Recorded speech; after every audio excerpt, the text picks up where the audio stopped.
Hello everyone, सत श्री अकाल सारियानो. This is Daman from Baba Deep Singh NCLEX coaching classes. So सबसे पहले thank you so much to you कि आपने मेरे पे ट्रस्ट किया और मेरी क्लासेस को ज्वाइन किया. तो आज हम आपके साथ एक बेसिक इन्फॉर्मेशन डिस्कस करेंगे लाइक जो आपका NCLEX का एग्ज़ाम है द नेक्स्ट जनरेशन NCLEX. तो उसका फॉर्मेट क्या होता है, बेसिकली आपको किस तरीके का पेपर आएगा. So this class is just for explaining the format of the NCLEX. At least आपको पता हो कि जिस पेपर की आप प्रिपरेशन कर रहे हो उसमें आता क्या है. सो फर्स्ट इज जो NCLEX का कंटेंट होता है जी वो डिवाइड है, वो उसको डिवाइड किया गया है 4 कैटेगरीज में. ठीक है जी. वो कौन कौन सी कैटेगरीज हैं? Safe and effective care environment, health promotion and maintenance, psycho social integrity and physiological integrity. Basically इसमें परसेंटेज दी होती है. मान लो safe and effective care environment में आपको मैनेजमेंट ऑफ केयर में कितना पेपर आएगा, 15 to 21%. Safety and infection control में 10 to 16%. हेल्थ प्रमोशन में 6 to 12% आपको पेपर आएगा. और साइको सोशल इंटीग्रिटी में 6 to 12%. बेसिकली ऐसे इसको आगे डिवाइड किया गया है इन द परसेंटेज. इसको पूरा 100% इन्होंने बनाया है. ठीक है जी. सो जब अगर आप रिपीट टेस्ट टेकर हो, आपने पहले भी एग्ज़ाम दिया है, तो आपने अगर आपका एग्ज़ाम क्लियर नहीं हुआ राइट, तो आपने एक रिपोर्ट देखी होगी और जिसमें ये सारे सेक्शन दिए होते हैं कि अब किसी में आप अबव द पासिंग, उसमें बताया होता है कि अबव द पासिंग स्कोर है या बिलो द पासिंग स्कोर है राइट. तो इसको एग्ज़ाम को ऐसे टेस्टेड किया जाता है डिफरेंट डिफरेंट सेक्शंस में. ठीक है जी. तो अब लाइक जो फ्रिक्वेंटली बच्चे क्वेश्चंस पूछते हैं कि ma'am how many questions are there in the NCLEX.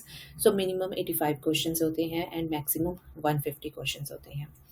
Like ये जो पूरा यहाँ पे गोल्डन 85 क्वेश्चंस, इसके बारे में ये मैं आपको क्लियर कर दूँ कि बच्चों में बहुत ज़्यादा स्टिग्मा होता है. लाइक फॉर एग्जांपल अगर उनका पेपर जो है 85 पे ना रुका, लाइक उनका because it is a computerised examination, अगर उनका जो एग्ज़ाम है वो 85 पे ना रुका तो बच्चों को ये टेंशन होने लग जाती है कि मैंने पेपर अच्छा नहीं किया और मैं फेल हो जाऊँगा या हो जाऊँगी. So this is the stigma guys. इसको अपने दिमाग से बाहर निकालो. ऐसा कुछ भी नहीं होता कि अगर आपका 85 पे एग्ज़ाम बंद ना हुआ तो आप फेल हो. सो ऐसी टेंशन लेके मत जाना पेपर में. ठीक है जी. अगर आप 100% प्रिपेयर करके जाओगे, आपका NCLEX चाहे वो 90 पे रुके, 100 पे रुके, 110 पे रुके, हमें कोई परवाह नहीं है जी. ठीक है जी. हमने पास होना है. So do they test on generic और ब्रांड नेम. बेसिकली जो आपको मेडिकेशंस वगैरह आती हैं एग्जाम में, ये जो है इनके जेनरिक मेडिकेशन पूछी जाती हैं. फॉर एग्जांपल जैसे कोई ब्लड प्रेशर की ड्रग है, हाइपरटेंशन वाले पेशेंट को जो हम देते हैं, वो ड्रग जो होती है लोल के साथ एंड होती है, बीटा ब्लॉकर्स जिनको बोलते हैं. तो हम उनके पीछे वाले नाम जो है वो याद कर लेते हैं. हमारे लिए ईजी रह जाता है ड्रग्स को याद करना. तो यहाँ पे इन्होंने बोला कि जेनरिक मेडिकेशंस आएंगी जेनरिक नाम से उनके. सो हमारे लिए ये ईजी है. ठीक है जी. Are there bolded keywords in the questions. Bolded keywords क्या होता है? For example best, most, first, priority, immediately. कि आपका जो पेशेंट है उसको CV वाला क्लाइंट है. ठीक है जी. तो अब जो पेशेंट है उसको ऑफ कोर्स जो CV वाला क्लाइंट है उसकी प्रायोरिटी क्या होगी? When the patient is eating something, उसको कफ आ रही है, so what will be the priority? So priority ये है कि पेशेंट जो है वो एस्पिरेट कर रहा है. बेसिकली आपको ऐसे क्वेश्चंस पेपर में पूछते हैं जिनमें लिखा होता है कि नर्स की प्रायोरिटी क्या है, नर्स फर्स्ट क्या करेगी, नर्स के लिए मोस्ट इम्पोर्टेंट क्या है, इमीडिएटली उसका क्या एक्शन होगा. सो इस तरह के questions. Yes. So these are the good keywords हमारे लिए. So what is the difference between client and patient? So basically कई बार आपको क्वेश्चंस आते हैं, किसी क्वेश्चन में क्लाइंट लिखा होता है, किसी क्वेश्चन में पेशेंट लिखा होता है. तो कोई इसमें कोई डिफरेंस नहीं है जी. So this is the same thing basically. So do I use a decimal point in the dosage calculation questions. Basically बच्चे ये भी पूछते हैं कि हमें लाइक अगर कोई भी कैलकुलेशन वाला क्वेश्चन आ गया तो उसमें हमें डेसिमल लगाना है या डेसिमल को हटाना है. देखो जी, अगर तो उन्होंने पूछा कि होल नंबर में हमें आंसर चाहिए. होल नंबर का मतलब होता है फॉर एग्जांपल जैसे आपने कैलकुलेट किया और आपका आया 5.6, 5.6 mg आ गया, या कुछ भी आया, 5.6 आया, 5.8 आया, अगर तो जो डेसिमल होता है 5 से ऊपर जाए, जैसे 5.6, 5.7, तो वो तो बन गया पूरा 6, ठीक है, 6 बन गया। अगर वो 5.3 है तो वो 5.3 ही रहेगा, ठीक है जी। सो होल नंबर का मतलब होता है कि डिजिट हटाओ, ठीक है जी, फिर हमें बताओ कि आंसर कितना है। अगर 5.3 है तो वी विल राइट 5, ठीक है, ऐसे। So how many times can I take, देखो जी, एनक्लेक्स अगर बच्चा एक बार फेल हो जाता है तो 45 डेज के बाद वो एग्जाम दे सकता है। बाकी स्टेट टू स्टेट रूल्स जो हैं वो मैटर करते हैं। If you are my student, I will of course guide you according to your state, but 45 days के बाद आप पेपर दे सकते हो। हाँ जी। सो अब आगे एनजीएन क्वेश्चन टाइप्स। तो बेसिकली यहाँ पे बताया गया है जो क्वेश्चंस हैं वो जो आपको एग्जाम में देखने को मिलेंगे, ठीक है जी। सो उनको कैसे डिवाइड किया गया है, बेसिकली वो किस तरह के क्वेश्चंस होते हैं। सो ट्रेडिशनल एंड क्लेक्स क्वेश्चंस को हम स्टैंड अलोन क्वेश्चंस भी बोलते हैं बेसिकली, प्लस ओके जी। सो एक तो क्वेश्चन होते हैं जो आपको पहले से एनक्लेक्स में आते थे, लाइक सिंपल एक लाइन दी होती है, सेंटेंस दिया होता है, 4 ऑप्शन होती हैं, उनमें से आपको चूज करना होता है, राइट। ये तो आपको क्लियर ही है कि सिंपल क्वेश्चंस जो आते हैं। तो आगे आगे अदर क्वेश्चन टाइप्स में आ जाता है बो टाई क्वेश्चन, इनको हम बोलते हैं स्टैंड अलोन क्वेश्चन। आगे आ जाता है ट्रेंड क्वेश्चंस, ठीक है, stand alone question. Case studies, each question in, okay. So जो केस स्टडीज होती हैं, some of the case studies में 6 क्वेश्चन होते हैं, बट आजकल कुछ जो केस स्टडीज होती हैं उनमें एक एक भी क्वेश्चन आ सकता है, 2 भी आ सकते हैं। सो बट बेसिकली एक जो केस स्टडी होती है उसमें टोटल 6 क्वेश्चन वो पूछते हैं, ठीक है जी। सो अब ये 3 तरह के क्वेश्चन टाइप्स हैं जो हमें पता होना चाहिए। Number 1 is bow tie, that is the stand alone, ठीक है, trend questions and case studies. So जो बो टाइप का टाइप है वो मैं आपको आगे एक्सप्लेन करूंगी कि इसमें किस तरह के क्वेश्चंस होते हैं। सो फॉर ट्रेंड, जो ट्रेंड स्टैंड अलोन क्वेश्चन है, जो केस स्टडीज हैं, इनमें किस किस तरीके के क्वेश्चंस आ सकते हैं। बेसिकली हाईलाइट, हाईलाइट वाले क्वेश्चन जिनमें हमें एक सेंटेंस दिया जाता है उसको हमें हाईलाइट करना होता है। Drag and drop, I will show you the examples in the next slides, ठीक है जी। मैट्रिक्स और grid is the same thing, drop and down वाले क्वेश्चन। और एक्सटेंडेड जिसमें हमने मल्टीपल रिस्पॉन्स सिलेक्ट करना होता है, ठीक है जी। सो सबसे पहले हमारा ये आया बो टाई स्टाइल जो क्वेश्चन है।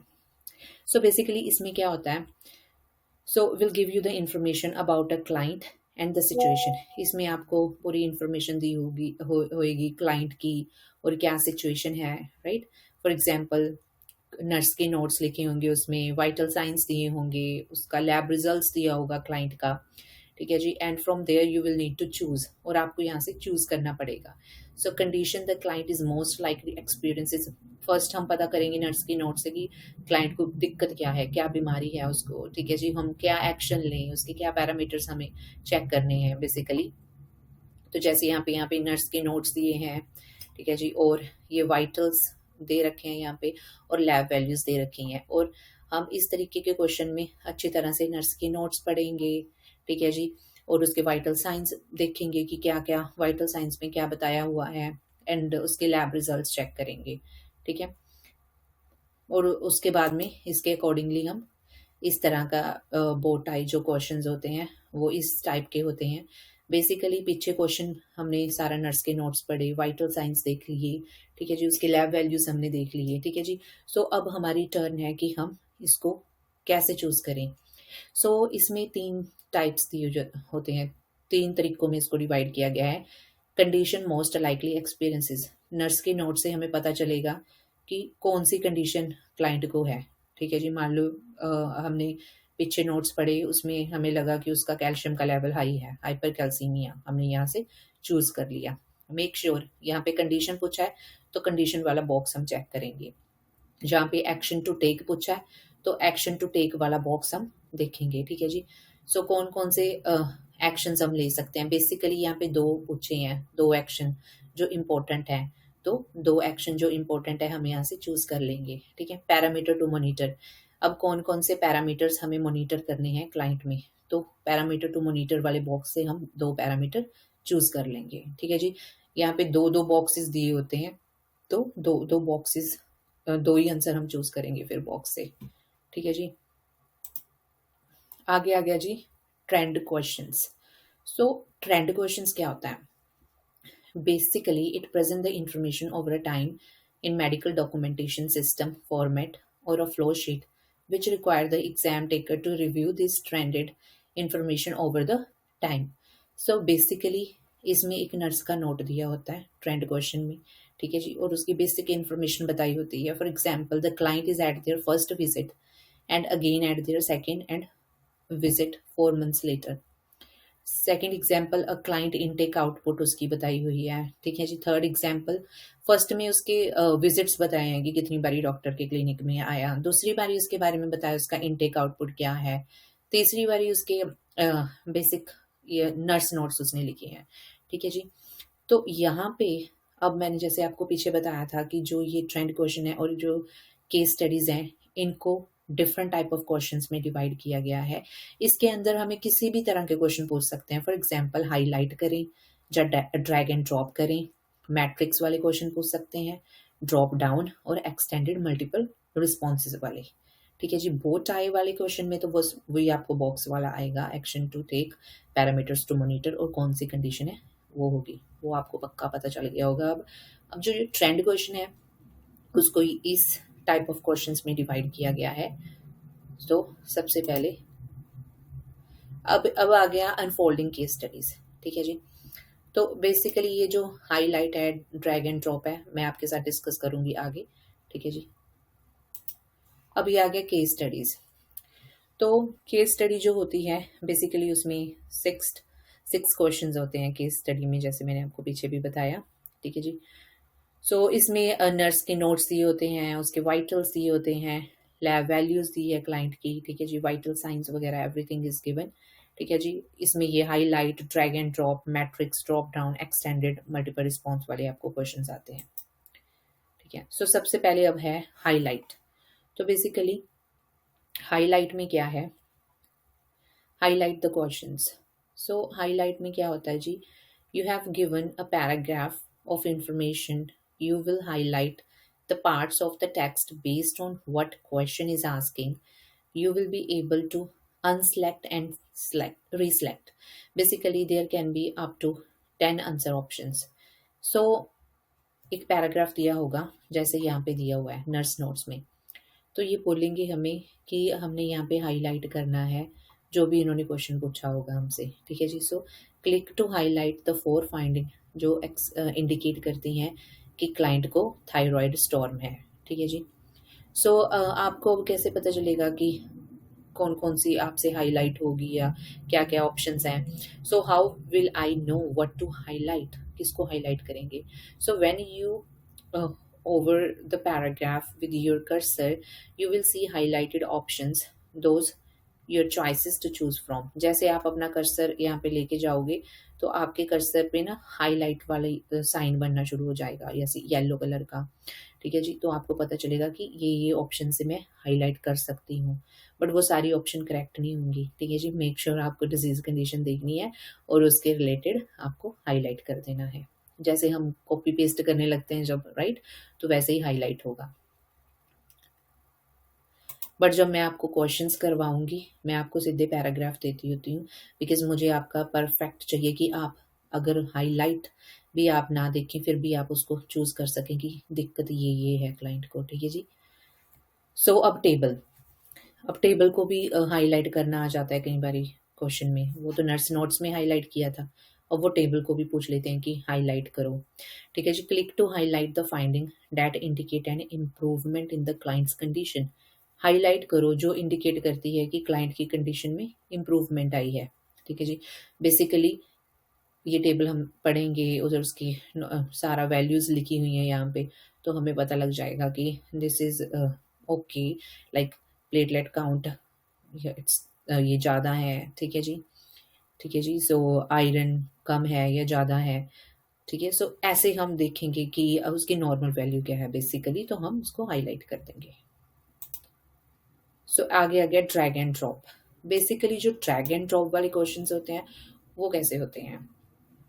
For example, you will be given 1 to 5 sentences and you will need to drag the word choices taken into the appropriate space within the sentences.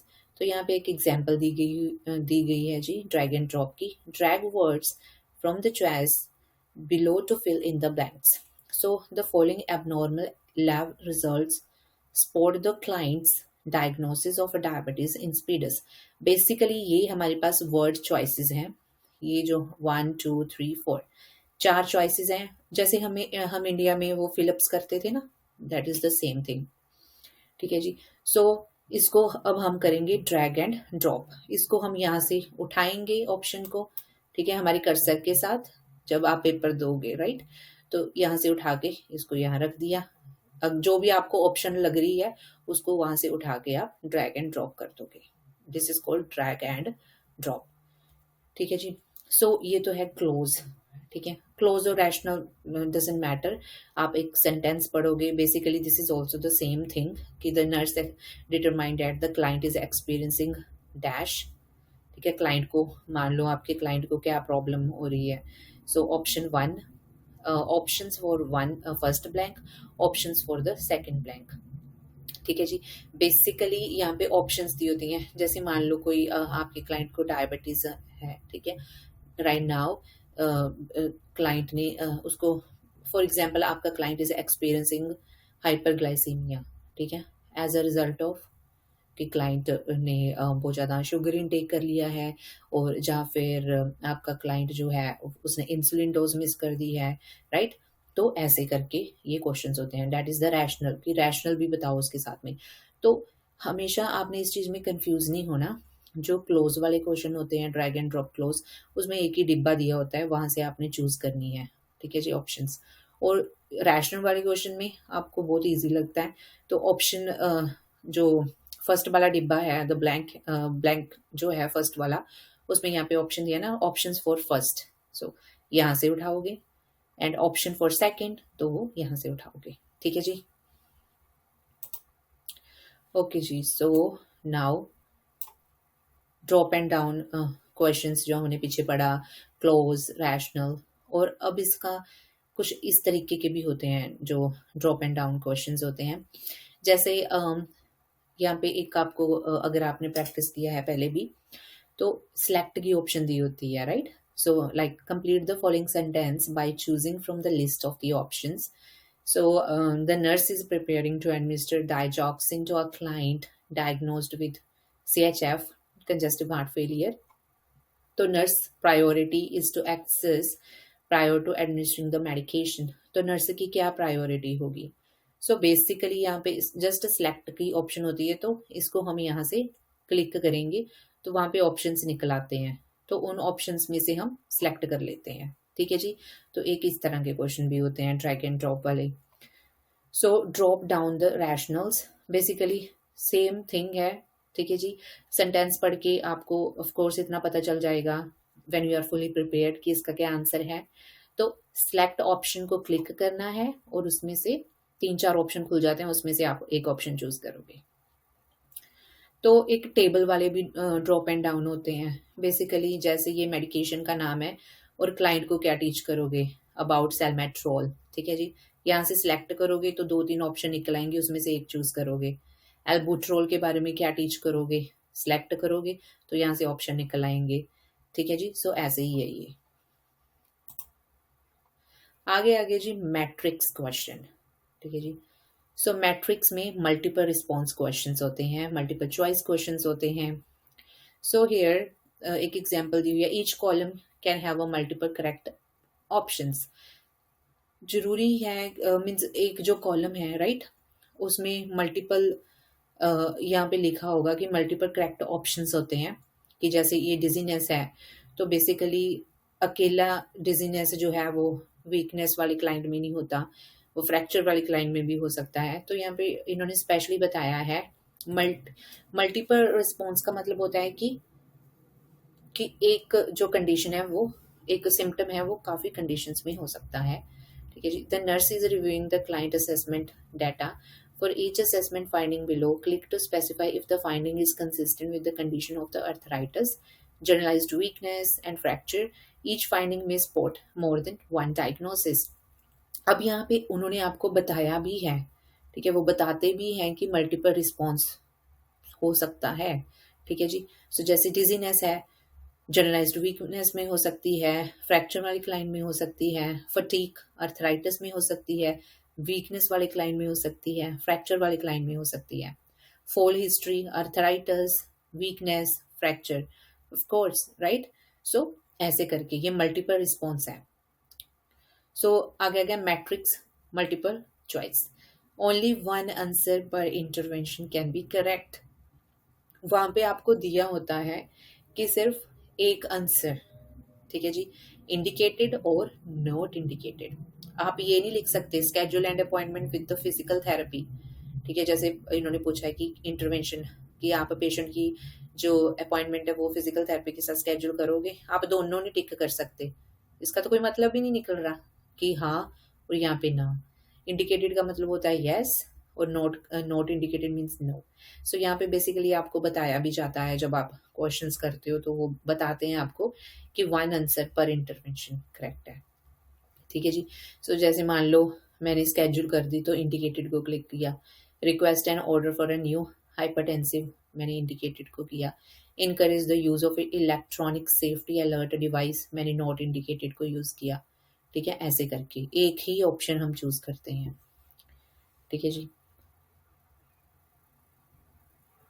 So, where will this show up? Like this kind of question, metrics can show up under the case studies और trend question. मैंने आपको बताया था कि case studies और trend question, ठीक है जी, वो different different question types में divided हैं और जो हम अब पढ़ रहे हैं। सो आगे आ गया जी एक्सटेंडेड मल्टीपल रिस्पॉन्स। आपने सेटा क्वेश्चन का नाम सुना होगा, मोस्ट ऑफ द स्टूडेंट्स सेटा क्वेश्चन से डरते हैं। ठीक है जी, तो वो ये क्वेश्चन है। So extended multiple response are very similar to one of the old NCLEX के साथ similar हैं ये। However, the extended types can more answer options be presented in different way और partial credit दिया जाता है। इसके बारे में मैं आपको नेक्स्ट वीडियो में बताऊंगी। ठीक है जी। So multiple response select all that apply. ठीक है जी। So minimum of one correct response, maximum of all the options can be correct. इसमें या तो एक ऑप्शन करेक्ट है या उसमें सारे ऑप्शंस करेक्ट होते हैं। ठीक है, डिपेंड करता है, 5 भी हो सकते हैं, सारे भी हो सकते हैं, एक भी करेक्ट हो सकता है। So you are caring for a client with hyperthyroidism, कौन सी following sign and symptom will be there in hyperthyroidism वाले क्लाइंट में? ये तो बहुत इनर्जेटिक क्लाइंट्स होते हैं, सो देयर फटीग तो इनको होती नहीं है, right. So weight loss is there.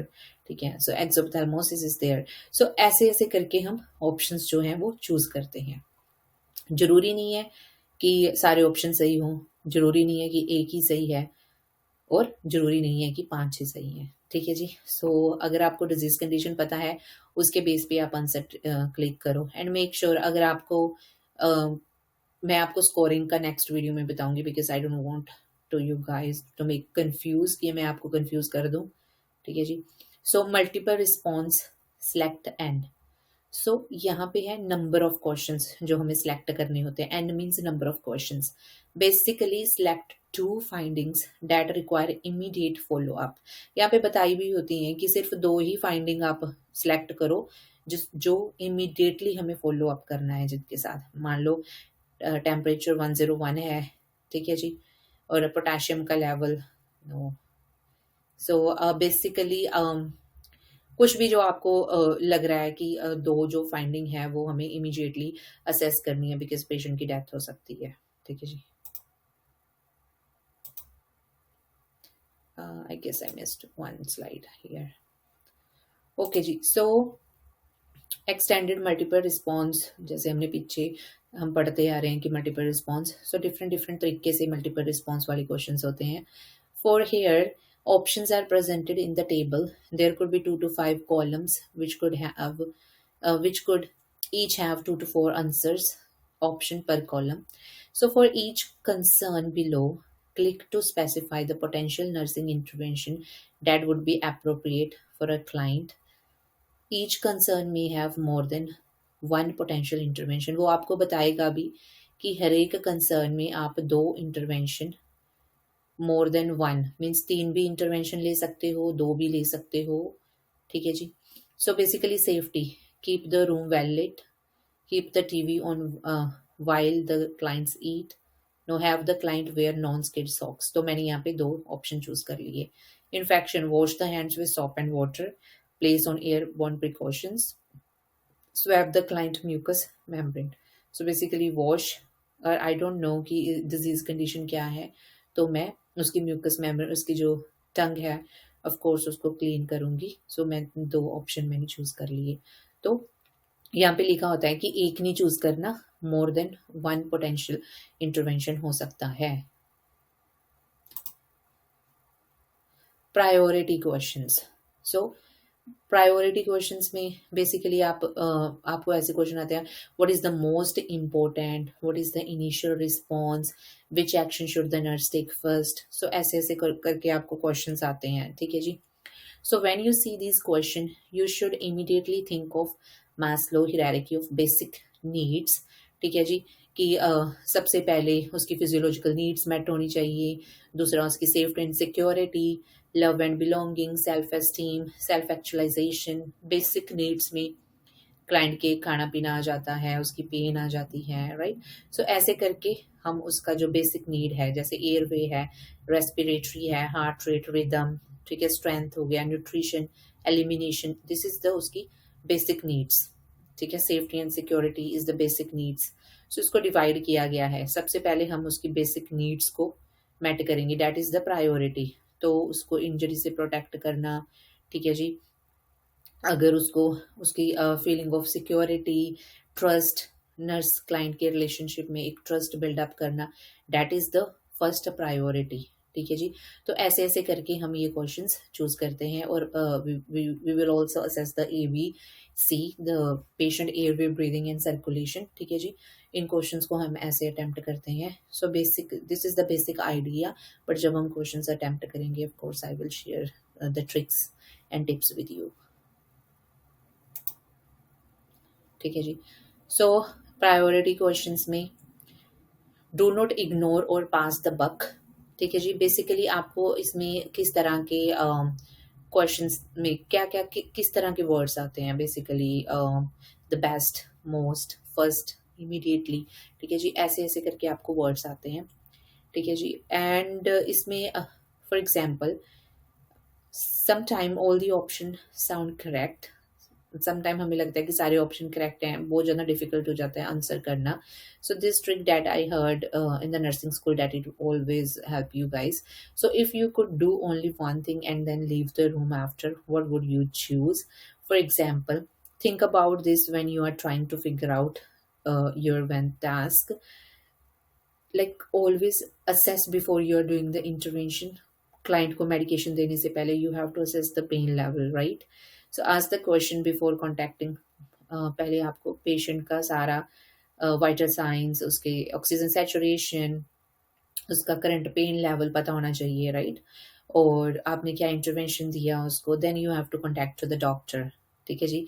Evaluate the situation before taking the action. Because ऐसी ऐसी चीजें, because this are the simple tips and tricks कि आपको in these type of questions को आपको कैसे हैंडल करना है बेसिकली.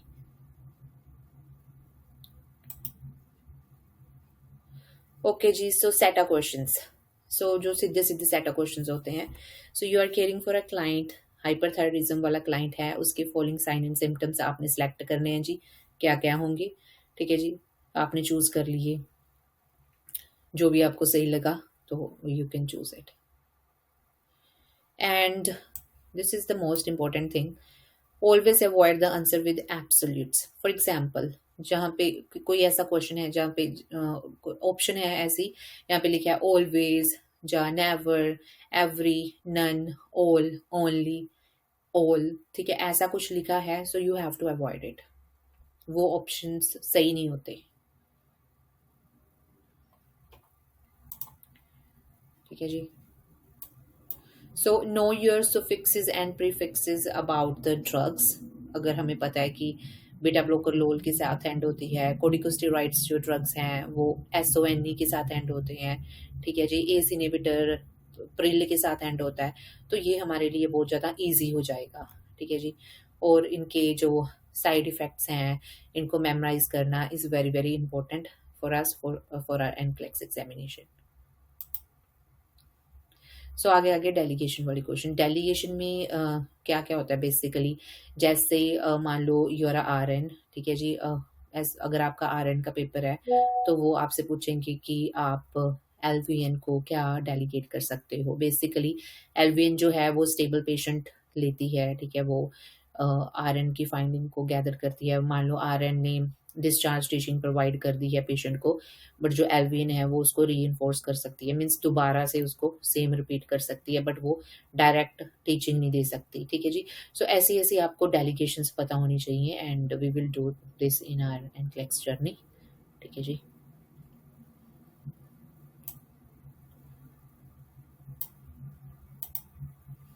तो आगे आ गया hot spot questions. So hot spot, how do they score these? So basically don't get panic when you get this question. Yes, there is a specific area you need to click, but remember it's the range. Focus on the question rather than trying to get exactly in the right spot.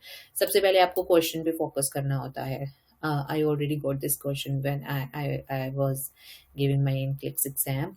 So मुझे भी आया था ये same question. So there are the 5 areas for listening to the heart, ठीक है जी। जैसे मान लो एओटिक होता है, पल्मोनिक, अर्ब्स पॉइंट, ट्राइकस्पिड। सो ऐसे करके बेसिकली इनका मतलब ये है हॉट स्पॉट का, जिसमें आपको डायग्राम दी होती है और वहाँ पे आपको चूज करना होता है कि particular condition of the client. So यहाँ पे अब पर्टिकुलर पोजीशन के बारे में बताया गया है। तो मान लो जैसे मुझे आया था एग्जाम में ट्राइकस्पिड, ठीक है जी। ट्राइकस्पिड कहाँ पे होता है? It is on the 4th intercostal space, ठीक है जी। मैंने पहले चूज किया 4th, ठीक है जी, तो फिर मैंने यहाँ पे क्लिक किया 4th इंटरकोस्टल स्पेस। तो ऐसे ऐसे करके आपको क्वेश्चंस आ सकते हैं डायग्राम वाले बेसिकली। आगे आ गया जी room assignment questions. Basically here the rules when answering this question. Avoid cross contamination नहीं होना चाहिए। द क्लाइंट विद एक्टिव और suspected infection should not be paired with the client with fresh surgical wound और open wound. जैसे कोई भी infected person है, right, जिसको शक है हमें कि उसको इन्फेक्शन हो सकता है, उसको हम ऑलरेडी इम्यूनो कॉम्प्रोमाइज या फिर ओपन वूंड या सर्जिकल वूंड वाले पेशेंट के साथ रूम शेयर नहीं करवाते, ठीक है जी। सो ऐसे ऐसे करके भी क्वेश्चन आते हैं कि पेशेंट को कौन सा patient is good for sharing the room, right. ऐसे क्वेश्चन आते हैं। Client with asthma and client with AIDS. So the client with asthma is not contagious and does not put the immunocompromised client with AIDS on risk. जैसे जो ads वाली बीमारी होती है उसमें इम्यून सिस्टम पेशेंट की बॉडी के ऊपर ही उसका अटैक करता है, राइट। सो एजमा में ऐसा कुछ नहीं होता, राइट जी। सो एजमा वाला बेचारा पेशेंट चुपचाप रहता है, बस उसको डिफिकल्टी इन ब्रीदिंग है। This is not a infection causing disease. So AIDS वाले पेशेंट को एजमा वाले पेशेंट से कोई दिक्कत नहीं होगी, ना ही एजमा वाले पेशेंट को एड्स वाले पेशेंट से कोई दिक्कत होगी, लाइक कोई इन्फेक्शन नहीं होगी। So these are good pairing. So ऐसे करके हमें पेयरिंग बनानी होती है पेपर में। सो ऐसे करके हमें क्वेश्चंस आते हैं कि कौन से पेशेंट को किस पेशेंट के साथ हम रूम शेयर करवा सकते हैं। Opposite and same questions. Opposite and same question, like if there are two option choices that are completely opposite, most likely one option is wrong, ठीक है जी। जैसे एक ऑप्शन में बताया कि we can give a fluid to the client, दूसरे option में बताया we have to restrict the fluid. तो अब ये जो है अपोजिट हैं, तो उनमें एक ऑप्शन हम मीन्स सही हो सकती है एग्जाम के लिए, ठीक है जी। सो and one of the options is correct. If you identify the opposite answer, you are more likely to get the question correct. For example, hyperthyroidism plus versus hypothyroidism, acute versus chronic, fluid volume overload versus fluid volume deficit. Like इस तरह के question जो opposite होते हैं, ठीक है जी। कहीं पे बोल रहे हैं कि फ्लूइड दो, दूसरे ऑप्शन पे बोल रहे हैं फ्लूइड ना दो, तो उन दोनों में से एक ऑप्शन सही हो सकता है। Same. If there are two answer options that are almost identical chances, are they are both wrong. Like, for example, one answer says hyponatremia and other says a sodium level of 120. So ये दोनों same है, hyponatremia और sodium level 120, of course they both are hyponatremia, so ये दोनों wrong है, ठीक है जी।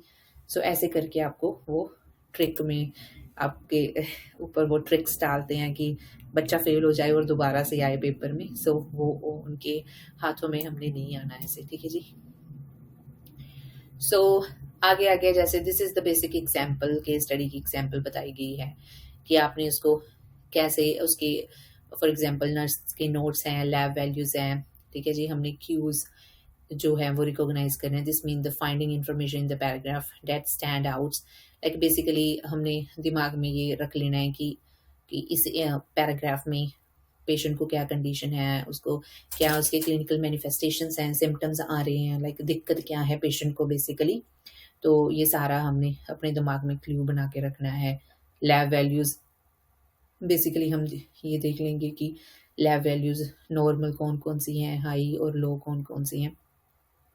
तो जब हम केस स्टडी करते हैं तो केस स्टडी में हमें एक ध्यान रखना होता है नर्स के नोट्स का, या पेशेंट की कोई लैब वैल्यूज इंप्रूव तो नहीं हुई, ठीक है जी।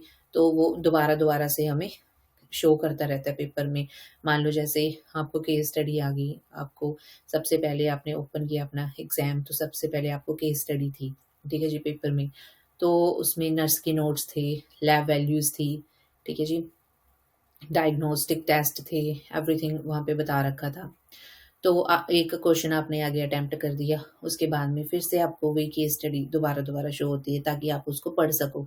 और मेक श्योर एवरी टाइम वो आपने एक रीडिंग लेनी ही लेनी है, ठीक है जी। वो क्यों लेनी है, कई बार क्या होता है नर्स के नोट्स में, या उसकी लैब वैल्यूज में, या उसके साइन एंड सिम्टम्स में, जो वाइटल साइन क्लाइंट की हैं, इम्प्रूवमेंट दी होती है कि now the client is improving, ठीक है जी। फिर उसके बेस से हमें क्वेश्चन सेलेक्ट करना होता है, ठीक है जी।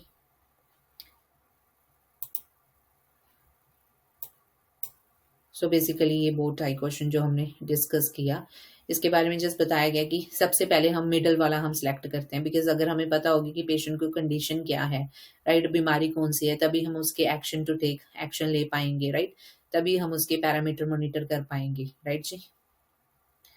So these are the basic things जो हमें पता होनी चाहिए।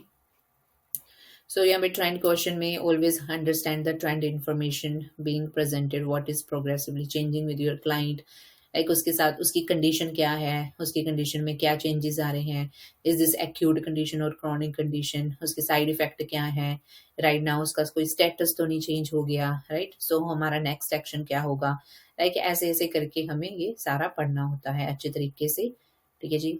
और बार बार जैसे केस स्टडी वाले क्वेश्चंस आते हैं, मेक श्योर गाइज मैं दोबारा से आपको बता देती हूँ कि जैसे केस स्टडी आप कर रहे हो 6 क्वेश्चन उसमें आएंगे, तो वो बार बार आपको जैसे 1 क्वेश्चन कर लिया दोबारा से केस स्टडी शो होगी, वही same case study same content होता है उसमें, एवरीथिंग इज सेम, बट आपको एक बार सिंपल रीडिंग लेनी ही लेनी है। कई बार क्या होता है इन्फॉर्मेशन थोड़ी चेंज हो जाती है, like may be patient recover हो गया है वो, या फिर जो पेशेंट है उसकी कंडीशन सीवियर भी हो सकती है। सो मेक श्योर आपको वो बार बार रिवाइज करना है, ठीक है जी, इन योर एग्जाम, ठीक है जी। सो होपफुली आपको एटलीस्ट बेसिक आइडिया मिल गया होगा कि हम जो क्लाइंट्स हैं बेसिकली एनक्लेक्स में आपको कैसे क्वेश्चन आते हैं, किस किस तरीके के क्लाइंट्स आपको आ सकते हैं एनक्लेक्स में, ठीक है जी। और फॉर्मेट आपको अच्छी तरह से पता चल गया होगा, एवरीथिंग जितना भी पॉसिबल हो सका मैंने आपके साथ शेयर किया। इससे अलावा कुछ ऐसा क्वेश्चन नहीं आएगा जो आपको ना पता हो। So basic this is the basic format. अगर आपको यही नहीं पता कि आपको एनक्लेक्स में किस तरीके के क्वेश्चन आएंगे और आप सीधा तैयारी कर दो, सो अब वो मुझे नहीं लगता कि वो सही है, क्योंकि आपके दिमाग में कहीं ना कहीं रहेगा कि यार इस टीचर ने तो बताया ही नहीं कि किस तरीके के क्वेश्चन आते हैं। तो मेक श्योर आप इस वीडियो को अच्छी तरह से रिव्यू कर लो। अगर आपको कोई भी क्वेश्चन है, कोई डाउट है, you can ask me any time. Thank you.